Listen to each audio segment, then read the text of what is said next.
वित्त मंत्री निर्मला सीतारमण 1 फरवरी को मोदी सरकार के दूसरे कार्यकाल का आखिरी बजट पेश करेंगी।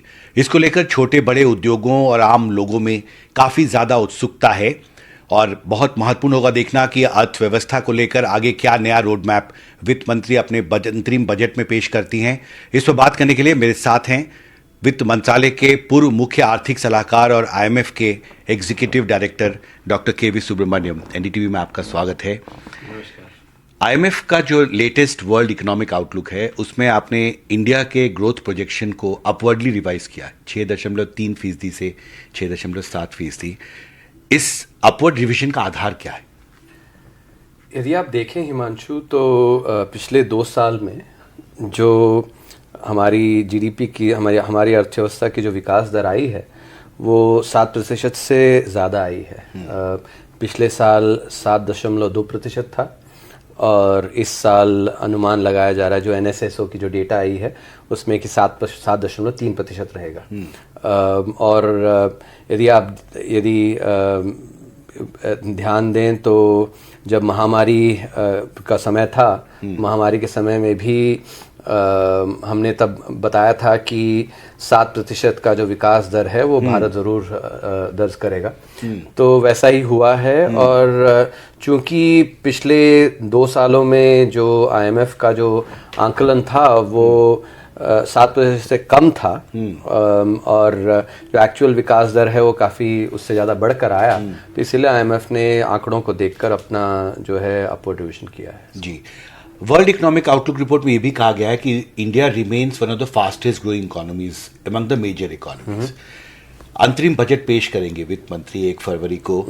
इस ग्रोथ मोमेंटम को हायर ग्रोथ ट्रेजेक्टरी की तरफ ले जाने के लिए या इस मोमेंटम को बनाए रखने के लिए अंतरिम बजट में वित्त मंत्री को क्या प्रस्ताव रखना चाहिए? आपकी क्या एक्सपेक्टेशन है अंतरिम बजट से?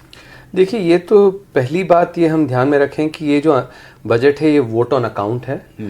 यानी कि जब तक नई सरकार आए और उसके बाद जो बजट है उसको प्रस्तुत करे, तब तक के लिए जो खर्च के लिए जो पैसे चाहिए उसके लिए अप्रूवल है पार्लियामेंट से। तो इसमें सिर्फ 2-3 महीने की ही जो खर्च है उसका एक प्रस्ताव रहेगा।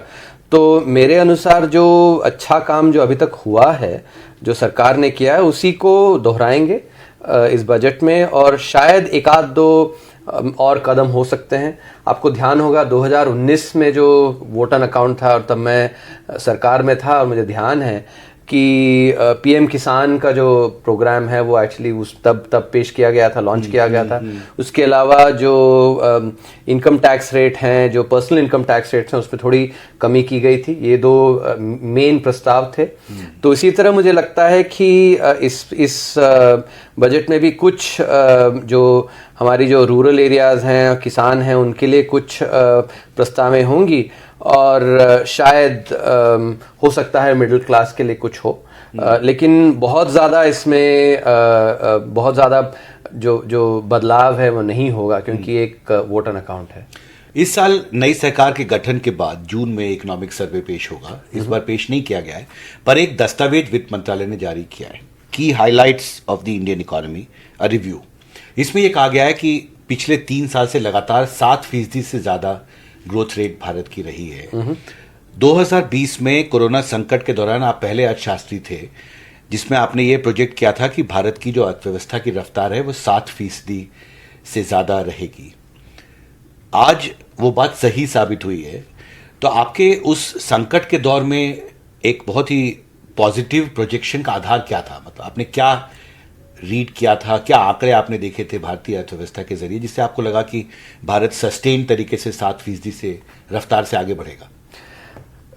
मुझे ध्यान है करीब मार्च अप्रैल 2020 में जब लॉकडाउन हुआ था, चूंकि लॉकडाउन का अर्थव्यवस्था पे असर पड़ेगा, तो इसीलिए हमने हमारे टीम को कहा कि हाई फ्रीक्वेंसी इंडिकेटर्स जो कि हर हफ्ते आप ट्रैक कर पाएं, तो उसका हमने करीब 60 हाई फ्रीक्वेंसी इंडिकेटर्स ट्रैक करने शुरू किए।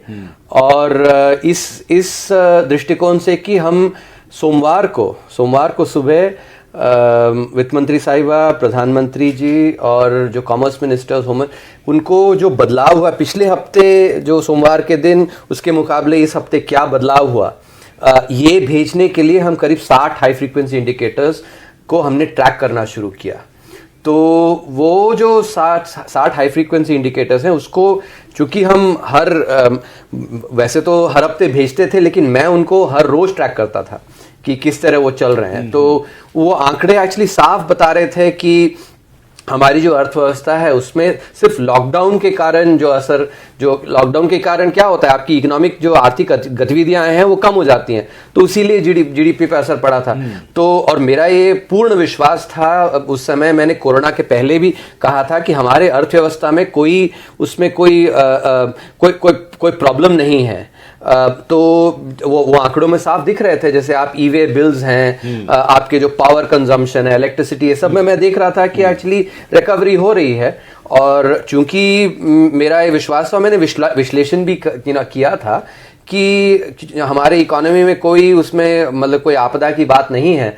आपको ध्यान होगा कोरोना से पहले, महामारी के पहले, कई ऐसे अर्थशास्त्री कह रहे थे कि अब 5% की ही वृद्धि दर होगी हमारी अर्थव्यवस्था में, मिडिल इनकम ट्रैप का, मतलब ऐसे बहुत सारे लोग जो तो उनके विपरीत मेरा ये विश्वास था कि हमारी अर्थव्यवस्था जो है सुदृढ़ है। तो वही आंकड़ों में मैं देख रहा था, उसी को लेकर मेरा जो विश्लेषण था और आंकड़ों को, उनको दोनों को मिश्रित कर मैंने एक्चुअली ये मेरा एक विश्वासपूर्ण अनुमान था कि हमारी इकोनॉमी में वी शेप्ड रिकवरी होगी और 7% का विकास दर आएगा। और ये आप ध्यान रखें एक और कि भारत की जो नीति थी कोरोना के समय, हमने हमारे देश के लिए जो सही है वो गहरी सोच के आधार पर हमने नीतियां बनाई। और जैसे बाकी देश जो हैं सिर्फ डिमांड पे काम कर रहे थे, सिर्फ पैसे दे रहे थे, हमने लेकिन सप्लाई साइड भी उस पर भी काम किया। तो और काफ़ी सारे रिफॉर्म्स भी किए गए, जैसे लेबर और कैपिटल एक्सपेंडिचर्स पे जो ध्यान, ये सब। तो इन सब के चलते विश्वास था कि यदि रिफॉर्म्स होंगी और जो महामारी का जो क्राइसिस था उसको यदि सही तरीके से समझकर नीतियां हमने इम्प्लीमेंट की थी, तो उससे विकास दर तो अच्छा आना ही चाहिए। वो विश्वास सही हुआ, एक्चुअली ये संतुष्टि की बात है। जी, बजट 2023 में वित्त मंत्री ने अपनी 7 प्राथमिकताएं रखी थी। उन्होंने कहा था सप्तर्षिज ऑफ माय बजट। उसमें उन्होंने रीचिंग द लास्ट माइल को एक प्राथमिकता बताया था। मैंने एक ग्राउंड रिपोर्ट शूट किया मोदीनगर, पश्चिमी उत्तर प्रदेश में मोदीनगर इलाके में, डायरेक्ट बेनिफिट ट्रांसफर, जिसके जरिए reaching the last mile objective में बहुत मदद मिली है। और इसमें मैंने पीएम किसान योजना कैसे कार्यान्वित हो रहा है डीबीटी के माध्यम से, जिसमें कि एक साथ 8 करोड़ 9 करोड़ किसानों के बैंक खातों में पैसे पहुंच जाता है एक साथ। तो इसको मैं समझना चाहता था जमीन पर। वहां पर कुछ किसान थे जो कह रहे थे कि कुछ साल हो गए हैं, अभी हमको 6,000 रुपए मिलते हैं, महंगाई बढ़ गई है, खाद महंगा हो गया, बीज महंगा हो गया पिछले कुछ साल में। तो जो फाइनेंशियल सपोर्ट हम महसूस करते थे 3-4 साल पहले, वो अब हमें लगता है कि जो हमें जो राहत मिलती थी, अब उतनी राहत 6,000 रुपए में नहीं मिल पा रही। आपको लगता है कि समय आ गया है कि इसको रिवाइज करना चाहिए कि जो वित्तीय सहायता मिलती है पीएम किसान योजना के? हाँ, मेरे अनुसार, क्योंकि आप सही कह रहे हैं कि यदि आप इन्फ्लेशन लें, जो इन्फ्लेशन रेट करीब 5-6% का रहा है औसताना पिछले 5 वर्षों में, तो यदि 5-6% का इन्फ्लेशन रहा है तो 5 सालों में आप देखें तो करीब 30-35% की जो सारे जो फर्टिलाइजर हैं, बाकी जो भी इनपुट्स हैं, उसमें उनका दाम बढ़ा होगा। तो 6,000 जो खरीद सकता था 2019 में, वो आज की तारीख में उसको खरीदने के लिए करीब 8,500-9,000 का एक लागत चाहिए होती है।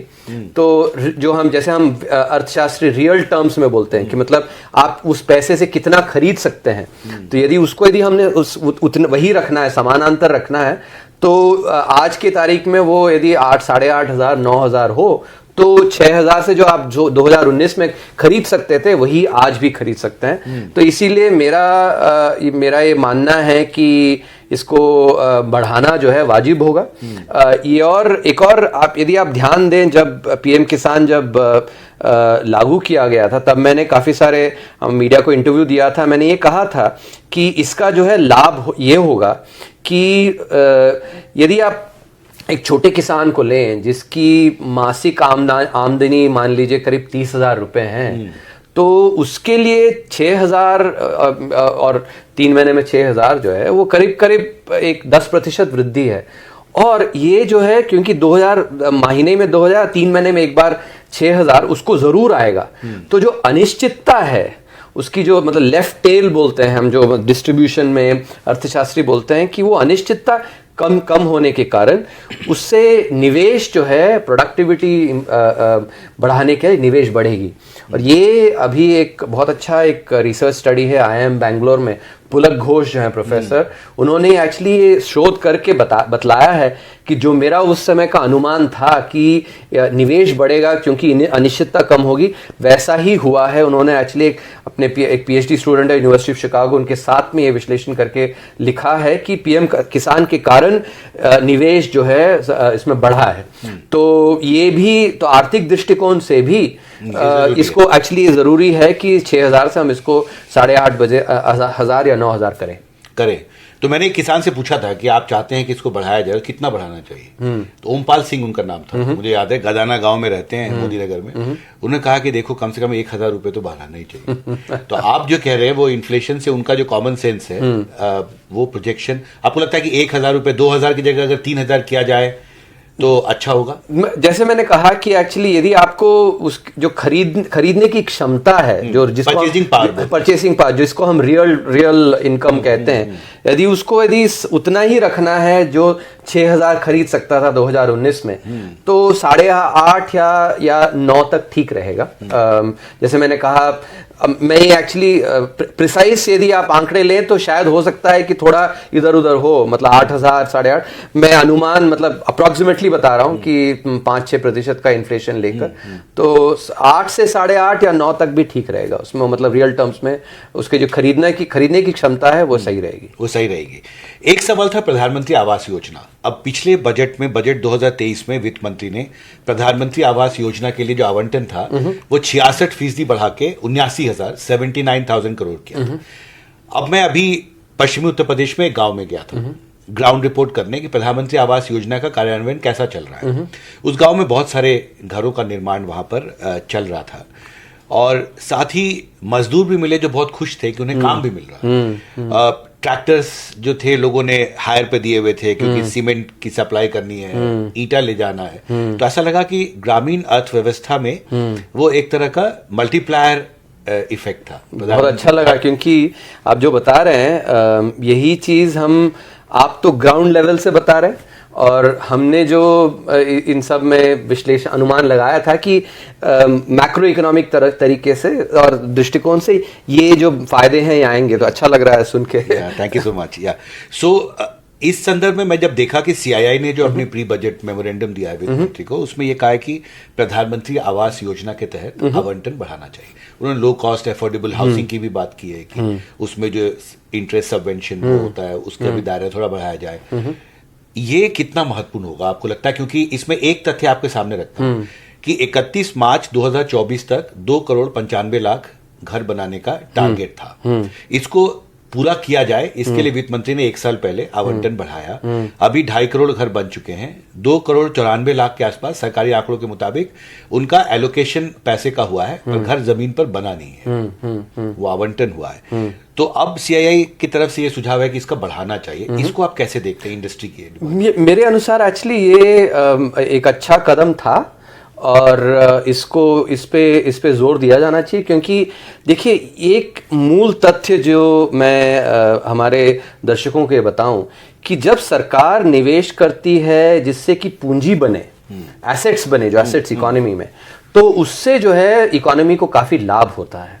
तो जैसे मैं इसमें आर्थिक सर्वेक्षण में हमने लिखा भी था कि रेवेन्यू एक्सपेंडिचर और कैपिटल एक्सपेंडिचर, जो इसमें फर्क क्या होता है कि आप यदि सरकार 100 रुपये रेवेन्यू एक्सपेंडिचर में खर्ची करती है, मतलब कि मान लीजिए रेवड़ी बांट दिए तो रेवेन्यू एक्सपेंडिचर सब्सिडीज दे दिए, तो 100 रुपया जब सरकार खर्चा करती है तो उससे जो इकोनॉमी में जो बढ़ोतरी होती है वो 100 रुपये से कम करीब 94 या 95 रुपए ही बढ़ोतरी होती है, यानी कि 5-6 रुपया उस जो है मतलब वेस्ट हो जाता है, व्यर्थ हो जाता है। इसके विपरीत यदि सरकार वही 100 रुपया कैपिटल एक्सपेंडिचर यानी कि निवेश जो पूंजी बनाए इकोनॉमी में उसमें करे, तो 4-5 साल की अवधि में ये शोध बताती है कि वो 100 रुपया जो है 400-500 रुपया तक का एक्चुअली उसका वैल्यू बढ़ जाता है। Okay. तो अब आप सोचिए एक्चुअली कि आप निजी तरह से या फिर दर्शक यदि देख रहे हैं कि यदि कोई वो ऐसा एक निवेश करें जिसमें कि 100 रुपया लगाएं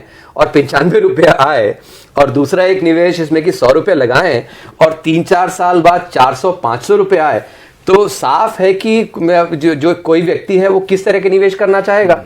तो वही चीज यदि आप देखें तो पीएम आवास योजना हुआ, इंफ्रास्ट्रक्चर स्पेंडिंग जो रोड्स में, आपके रेलवेज में, पावर में, सब में जो जब पूंजी बनती है हमारी अर्थव्यवस्था में, तो उसका जो असर है वो इस तरह की निवेश की होती है जो 100 रुपया आपने डाला लेकिन अर्थव्यवस्था में 400-500 रुपया 3-4 साल में। तो इसीलिए मैं हमेशा ये जोर देता हूं कि सरकार की जो खर्च है वो निवेश बनाने में, निवेश कैपिटल एक्सपेंडिचर में, तो उसी आधार पे इसलिए मुझे लगता है कि पीएम आवास योजना में, क्योंकि ये जो एसेट्स हैं घरों में, जो मतलब हमारे जो गरीब परिवार हैं उनमें एसेट्स बनते हैं, तो और भी इसका लाभ है जो इनइक्वालिटी कम करने में और जो उनको पॉवर्टी कम करने में इसमें एक्चुअली काफी लाभ होता है। और जैसे आपने बतलाया कि इसकी जो स्पिल ओवर इफेक्ट जो कहते हैं कि जब घर बनते हैं तो क्या उसके लिए सीमेंट की जरूरत पड़ती है, स्टील की जरूरत पड़ती है, जो मजदूर हैं, जो मेसन हैं वो काम करने आते, कारपेंटर, तो इससे जो है काफी और भी इकोसिस्टम में बेनिफिट्स आती हैं जो आपने अपनी फील्ड रिपोर्टिंग में देखा है। ये हम अर्थशास्त्री के रूप में एक्चुअली ये मैं साफ साफ बता सकता हूं कि ऐसे बेनिफिट्स हमने इसका आंकलन भी किया हुआ था, इससे बेनिफिट्स आएंगे जो कि अच्छा, तो इसलिए इसका आंकलन बढ़ाना एक्चुअली अर्थशास्त्र की दृष्टिकोण से सही रहेगा। टारगेट भी रिवाइज करना होगा क्योंकि अभी बहुत सारे लोग हैं जिनको अपना पक्का घर चाहिए। जी। भारत तीसरी बड़ी अर्थव्यवस्था बनने जा रहा है दुनिया में। आप आईएमएफ में बहुत लंबे समय से हैं। आईएमएफ की लंबे समय से 1 साल से ऊपर, 1 साल से ज्यादा है। हाँ, मतलब 1 साल से आप वहां पर हो। आईएमएफ की क्या प्रोजेक्शंस हैं भारत की अर्थव्यवस्था के विस्तार को लेके, और ये भी कहा गया वित्त मंत्रालय की तरफ से कि अगले कुछ साल में $5 ट्रिलियन की अर्थव्यवस्था भी बनेंगे। आईएमएफ कैसे देखता है इस तरह के प्रोजेक्शंस को? ये इसमें तो कोई दोहराए नहीं है, वो आईएमएफ हो या फिर बाकी कोई भी जो अंतर्राष्ट्रीय संस्था है, वो सब साफ देख रहा हूं। मैं आईएमएफ की बोर्ड में मैं हर रोज मैं जब प्रेजेंटेशन होती है, जैसे नवंबर में आईएमएफ भारत की आर्टिकल 4 यानी कि हमारी जो अर्थव्यवस्था है उसका आंकलन जो बोर्ड को प्रेजेंट होता है, उसमें एक्चुअली तो उसमें मैं पिछले 2 साल से देख रहा हूं कि बाकी सब देश के जो एग्जीक्यूटिव डायरेक्टर्स, मेरे जो एग्जीक्यूटिव डायरेक्टर जो कॉलीग्स हैं, वो सब देखते हैं कि उसमें किसी को कोई संशय नहीं है कि भारत जो है अभी भारत का विकास दर बड़े देशों में सबसे ज्यादा है और इसको कोई डाउट करता नहीं। और ये भी सब मानते हैं कि जब हम विश्व के जब जीडीपी में जो इसमें जो बढ़ोतरी है, उसमें जो योगदान है भारत का काफी महत्वपूर्ण है। इसके अलावा एक और चीज जो मैं देखता हूं काफी लोग जिसकी प्रशंसा करते हैं, जो हमारी जो पब्लिक डिजिटल इंफ्रास्ट्रक्चर बनी है, डिजिटल इंफ्रास्ट्रक्चर, तो ये बहुत सारे लोग एक आश्चर्यपूर्वक देखते हैं कि अरे इतना अच्छा काम किया है भारत ने अपने डिजिटल इंफ्रास्ट्रक्चर में, और इससे भी भारत को काफी लाभ मिलेगा। क्योंकि जैसे पहले आप बता रहे थे डायरेक्ट बेनिफिट ट्रांसफर जो है, हम वो जैम की जो तिकड़ी है, जनधन आधार मोबाइल की तिकड़ी, उससे जो लाभार्थी है उसके सीधे उसके बैंक अकाउंट में पहुंच जाता है और इधर उधर उसके वो जो है मतलब पिल्फरेज नहीं है, मतलब उसका चोरी वगैरह नहीं होता है। तो ऐसी जो इंफ्रास्ट्रक्चर हमने बनाई, उससे जो हमारी विकास है वो एक सामूहिक तरीके से हो सकती है। इसीलिए जो हमारी जो $5 ट्रिलियन इकोनॉमी जो बनेगी और भारत विश्व की तीसरी बड़ी अर्थव्यवस्था बनेगी, वो बनेगी। लेकिन ये सिर्फ ऐसा नहीं कि कुछ लोग ही अमीर हो रहे हैं, सब तरफ से जो प्रोग्रेस है, ट्रिकल डाउन ही नहीं, ट्रिकल डाउन तो वो मतलब उतना अच्छा नहीं हुआ कि, लेकिन ये साफ डायरेक्टेड है क्योंकि जो टारगेटेड है, तो इसीलिए जो बढ़ोतरी होगी वो सब सेक्शंस में होगा। तो क्या हम कह सकते हैं कि 2030 तक भारत $7 ट्रिलियन की अर्थव्यवस्था बन सकता है? हाँ, 2030 तक एक्चुअली यदि आप देखें, यदि एक 7% का विकास दर यदि लगाएं डॉलर टर्म्स में, तो 2026-27 तक $5 ट्रिलियन हमारा बनना चाहिए।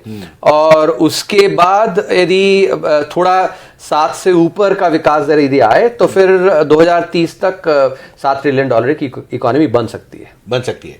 और एक जो और पॉजिटिव बदलाव दिखा है वो जीएसटी कलेक्शंस में। पिछले कुछ महीनों के जो जीएसटी कलेक्शंस हैं, मुझे याद है कोरोना संकट के दौरान 28,000 करोड़ हमें जून जुलाई 2020 में बताया गया था कि अप्रैल में वो घट के आ गया था। We are back on the growth trajectory.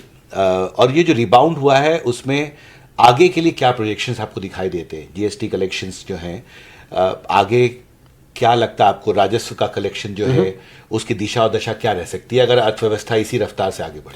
तो आपने तो जो प्रश्न पूछा है वो जीएसटी के बारे में, जो कि इनडायरेक्ट टैक्स है।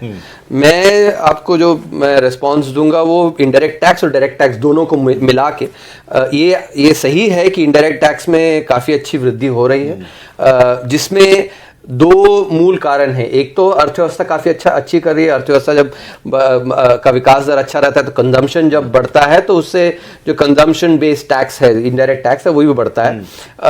और मेरा अनुमान है कि आगे चलकर कंजम्पशन और तेज़ी से बढ़ेगा। अभी यदि आप इस साल देखें तो करीब 4.5% का कंजम्पशन बढ़ा है, लेकिन चूंकि जो निवेश है, इन्वेस्टमेंट है, वो बढ़ रही है, वर्चुअस साइकिल जो है और तेज़ी से चलेगा। वर्चुअस साइकिल से कंजम्पशन भी आगे चल के बढ़ेगा, तो उससे जो जीएसटी है उसमें विकास अच्छा आएगा। दूसरी बात ये कि जीएसटी में काफी आर्टिफिशियल इंटेलिजेंस और मशीन लर्निंग का इस्तेमाल करके, जब ये पिछले कुछ सालों में 3-4 साल में इसमें काम हुआ है, जिससे कि जो इनवॉइस थे, गलत इनवॉइस वगैरह, उस पे काफी अच्छा काम हुआ है, जिससे कि अब व्यापारियों को पता है कि यदि वो एक्चुअली इस तरह की गलत इनवॉइस वगैरह बनाएंगे तो कंप्यूटर जो है आर्टिफिशियल इंटेलिजेंस, मशीन लर्निंग से वो पकड़ा जाएगा वो। तो इसलिए उससे भी एक्चुअली जो कंप्लायंस है वो बढ़ा है। इसके अलावा तो ये जीएसटी पे हुआ है। यदि आप डायरेक्ट टैक्स पे देखें तो हालांकि कॉर्पोरेट टैक्स रेट जो है वो कम किया गया था अगस्त सितंबर 2019 में, इसके बावजूद अभी जो है डायरेक्ट टैक्स एक्चुअली काफ़ी अच्छा, और ये यदि अर्थशास्त्र के दृष्टिकोण से देखें तो अर्थशास्त्री लैफर करके एक लैफर कर्व होती है, जिसमें वो कहते हैं कि यदि आपका टैक्स रेट बहुत ज़्यादा है तो आपका टैक्स जो कलेक्शन है उतना नहीं होता है। और ये इसमें तब जब हमने किया था उसका आधार ये भी था कि हमारे जो नेबर्स हैं, थाईलैंड, वियतनाम वगैरह में, उनमें जो कॉर्पोरेट टैक्स रेट है वो काफ़ी कम है। तो यदि कोई निवेशक है वो यदि भारत आना चाहे, वो देखेगा कि अरे वियतनाम में, थाईलैंड में एक्चुअली टैक्स रेट कम है, तो वहीं जाएगा। तो इन्वेस्टमेंट को अट्रैक्ट करने के लिए भी इसमें, और चूंकि महामारी आई तो उससे एक्चुअली जो पूरा असर अभी नहीं आया है, लेकिन उसका आएगा आगे चलकर। तो इससे जो डायरेक्ट टैक्स है वो भी आगे चल के काफ़ी अच्छा होगा। ये जो टैक्स बॉयंसी कहते हैं हम, एक्चुअली टैक्स बॉयंसी जो, यानी कि जीडीपी ग्रोथ, मान लीजिए आपका 1% से बढ़ता है तो आपका टैक्स कलेक्शन कितने का विकास दर से बढ़ता है, वो टैक्स बॉयंसी कहते हैं। तो यदि टैक्स बॉयंसी यदि 1.2 है तो विकास दर, जीडीपी विकास दर 1% से बढ़ा तो आपका टैक्स जो है 1.2% से, मतलब 1.2% से बढ़ेगा। तो ये जो टैक्स बॉयंसी है, मैं आंकड़े देख रहा था, पिछले 10 साल में टैक्स बॉयंसी करीब 1.5 to 1.6 रहा है, मतलब 1.5 1.6, यानी कि 1% विकास दर यदि बढ़ेगा, जीडीपी विकास दर, टैक्स रेवेन्यू करीब 1.5% बढ़ा है पिछले 10 सालों में। तो आगे चल के भी चूंकि काफी इस पे पॉलिसी पे काम किया गया है, तो मेरे अनुसार डायरेक्ट टैक्स भी अच्छी तरीके से बढ़ेगा। तो मुझे नहीं लगता कि हमें कुछ चिंता करने की जरूरत है आगे जो टैक्स रेट है उसके, टैक्स कलेक्शन के बारे में। जीएसटी कलेक्शन आपको लगता है कि 2 लाख करोड़ तक भी अगले 1-2 साल में पहुंच सकता है अगर ये रफ्तार रही तो? ये रफ्तार रही तो एक्चुअली 2 लाख करोड़ 1.5 लाख करोड़ से हर महीना 1.5 लाख करोड़ से ऊपर, और वो तो कुछ सालों में, कुछ 1-8 साल में हो जाना चाहिए मेरे अनुसार, और शायद 2-3 साल में 2 लाख करोड़ होने की संभावना भी है।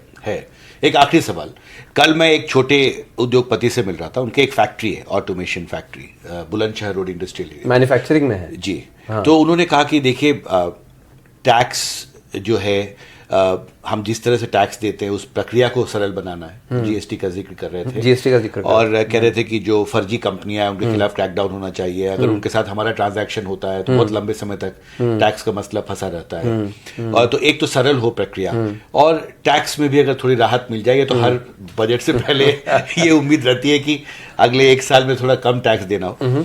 एक अर्थशास्त्री के तौर पे ये सवाल आपसे पूछ रहा हूँ कि आम लोग जो हमसे बात करते हैं वो पूछते हैं क्या कुछ राहत का चांस है, चुनाव भी होने वाले हैं, एक फील गुड बजट क्या हम एक्सपेक्ट करें इंडस्ट्री की तरफ से? हालांकि ऑफिशियली तो उन्होंने नहीं कहा है, पर छोटे जो बिजनेसमैन है वो चाहते हैं। कल प्रवीण खंडेलवाल जो confederation of all India traders के सेक्रेटरी जनरल है, उन्होंने कहा कि ट्रेडर्स के लिए एक अलग टैक्स स्लैब होना चाहिए जैसे कंपनीज के लिए होता है। तो फिर से वो उत्साह और वो उत्सुकता बढ़ रही है।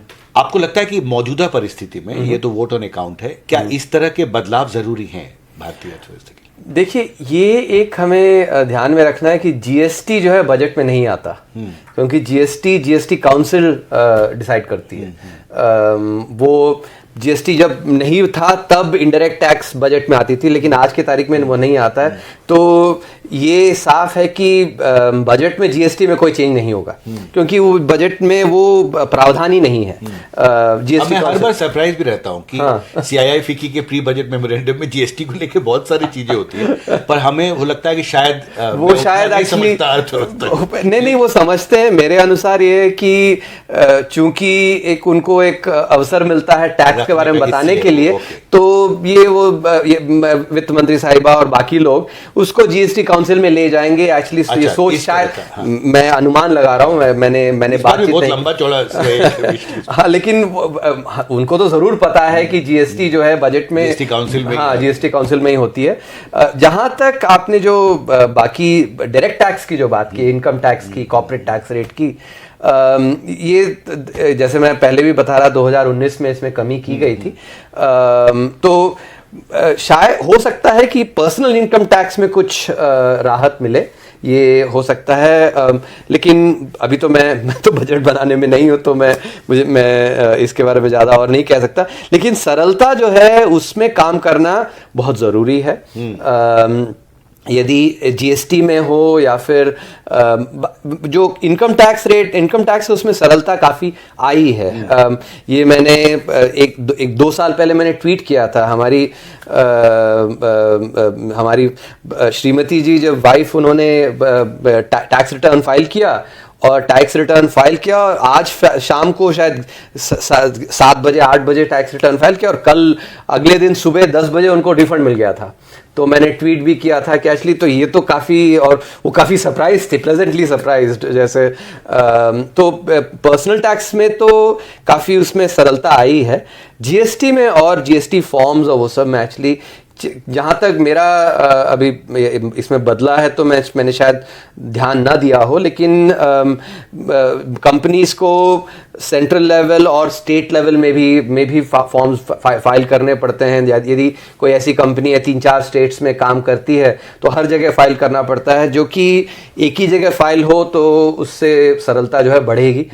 ये तो मैं उसमें तो मैं ज़रूर जोर दूंगा कि सरलता पे और काम किया जाए। आपने एक महत्वपूर्ण बात कही कि पर्सनल इनकम टैक्स में कुछ राहत मिल सकती है। आपको लगता है कि अब मौजूदा परिस्थिति में हर साल ये कहा जाता है कि अगर आप थोड़ा टैक्स का बोझ कम करें तो people can spend more money, लोग ज्यादा खर्च करेंगे, तो उससे गैल्वेनाइजिंग इम्पैक्ट इकोनॉमी पे होता है। तो आपको लगता है कि इस पर सोचना चाहिए? देखिए, ये तो मैं साफ कहूंगा कि हमारे जो सैलरीड क्लास है, सैलरीड क्लास में क्योंकि पर्सनल इनकम टैक्स का जो सबसे ज़्यादा जो श्रेय है वो सैलरीड क्लास से ही आता है। और सैलरीड क्लास को राहत मिले तो अच्छी बात है। वो हो सकता है तो सोच ये भी रहती है कि अरे तो उससे जो हमारी टैक्स कलेक्शन है उसमें कमी हो, लेकिन मेरा ये अभिप्राय ये रहेगा कि बाकी जो सैलरीड क्लास के बाहर जो हैं प्रोपराइटर्स हैं जो उनमें और ध्यान देना चाहिए। सैलरीड क्लास को वो जो गाय है जो अच्छी दूध देती है उसी को और उसमें से दूध ना निकाला जाए, तो सैलरीड क्लास को राहत मिले ये अच्छी बात है। हमसे बात करने के लिए आपका बहुत बहुत शुक्रिया। Thank you very much. धन्यवाद। Thank you. तो दिल्ली से मेरे कैमरा सहयोगी आजम सिद्दीकी के साथ हिमांशु शेखर, एनडीटीवी इंडिया।